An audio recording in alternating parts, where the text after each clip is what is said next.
Hey everybody. Sorry if you hear some noise in the background. Turns out I can't even shoot in my home anymore, so I gotta do this very early morning with the windows cracked down. Either that or you'll see me die of heat exhaustion on camera, which might give me more views than I normally get, but I'd rather not. Incredibles 2. We waited 14 years for the sequel. Almost about as long as people are gonna be waiting for that new Avatar movie. Yeah, I'm still salty. But, Incredibles 2. Is it worth the wait? Yeah. Is it as good as the first? No.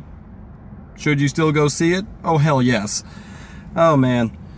Incredibles 2 picks up literally where we left off from the first movie. The family's at the track meet with Dash, and the Underminer comes up, and of course they put on their super suits and they try to fight. Shenanigans ensues, and there's a surprising good bit of media coverage here, or at least from our perception of it, because basically people believe how the media tells them. Spin it one way and you see a bunch of people look like, well, horrible human beings causing nothing but destruction. I.e., you see destruction in the superheroes and you think, oh, the superheroes cause the destruction. Thank you, Man of Steel, for proving that point. Or, shoot it another way, where they're constantly saving people and going out of the way to try to minimize the damage as much as possible, and then you get them perceived as heroes. And that's kind of the premise of this movie, to one degree of it, where they're trying to show the heroes in a good light so that they can actually, get back to being superheroes. And there's stuff happens. Quick warning for this movie, though. There will be a lot of flashing lights and strobe effects, so if you're prone to seizures, you might not want to see this movie. Or maybe have some medication on you, or be ready to cover your eyes when you need to, because man, I wasn't ready for it, and that was starting to give me a bit of a headache, which is kind of the point of the villain, the screenslaver, but yeah, that's still annoying, I'm not gonna lie. So, we've seen in the trailers, it's Elastigirl or Miss Parr, Miss Incredible, whichever you prefer. I almost call her Miss Fantastic because, once again, this is basically the Fantastic Four movie we kinda wanted. I mean, Mrs. Fantastic is basically, Mr. Fantastic. Mr. Incredible, with his super strength and everything, is the Thing. Violet can go invisible and create force fields, literally Invisible Woman. And with all the powers Jack has, he basically can go, Human Torch, the Hulk, multi-dimensional, Clone Man. Yeah, he's got a lot more powers than we saw in that little quick snippet you saw at the end of Incredibles, the short with the babysitter. So, it's fun, and this movie is worth the price of admission alone just to see Jack versus the raccoon. I could have seen an entire movie just on those two fighting because it was equal parts hilarious and cute at the same time. Yes, I said cute, sue me. So, is there anything bad about this movie as to why I say it's not as good as the first? It's just that it's not as good as the first.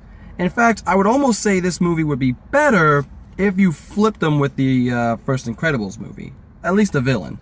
Because the villain for this is all about perception is reality, and the fact that heroes shouldn't really be idolized as they are now, and instead self-preservation. Sorry, check my words. Self-preservation should be key over seeking help from superheroes.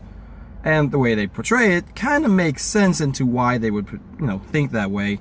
But still, you don't gotta go full evil on this. You could just, have your opinion and not become a horrible monster who's bent on destroying the world and beating up anyone who disagrees with you. I'm just gonna sidebar that for a later day.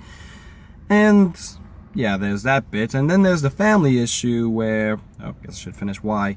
So between that and Syndrome from the first movie, if you flip them around, it actually makes a lot more sense. One is trying to stop heroes from existing in any way, shape, or form, basically condemn them so that they'll never come back, and the other is trying to make them obsolete.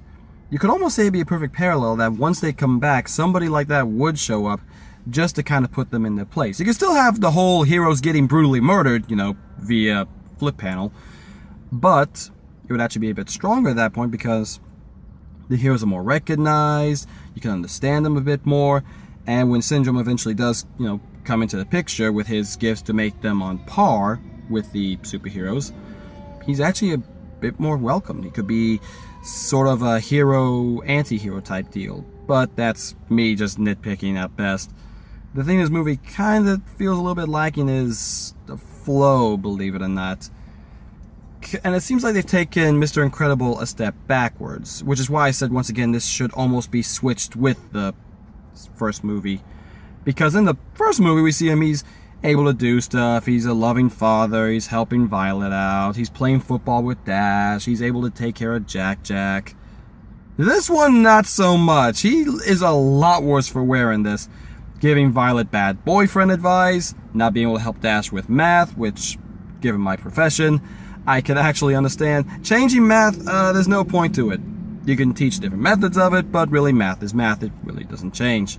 And then Jack just drives him insane because of all the powers, which is actually a nice parallel with the woman going to, be the work person and the father being the stay-at-home dad. Which isn't that crazy in this day and age, sadly. There's a lot of people like that, where the husband is a stay-at-home dad and the wife does all the work. Basically on economic and, what does better for them. So it's not that much of a change, which seeing this dynamic kind of throws it off a bit. Back in the 2005, I remember? Yeah, 2005, 2004, when this movie came out, it was a bit more not as separate as it is now. I mean, hell, women are graduating from college at a faster rate than men and usually start off with a higher salary. But, it's life choices. Things change, time progresses, move on with it. Which this movie sadly doesn't feel that much of. And once again, this is me nitpicking at the finest points. I still say highly to go see this movie. You won't regret it. It'll be a blast, I guarantee it. Take the family, it's a good film. And as always, Pixar has an opening short, which has me asking a question what their next big thing is going to be, because usually when they do these shorts, they're testing out new methods to their animation. Like in Inside Out with Lava You, basically them being able to, animate ocean, sea life, and just the dynamics behind that for Moana. This one, Bao, I don't know what they're going to do because the art style is radically different from the usual bit, but it seems fun. So, you're going to get a rapid fire series of these guys because I'm out of my house, I got nowhere to go, so let's go on a massive review binge. So I hope you guys enjoy this long series of stuff and get to see the background change behind me. Anyway guys, as always, I'm Kevin Riley signing off, and I'll see you all next time. Later.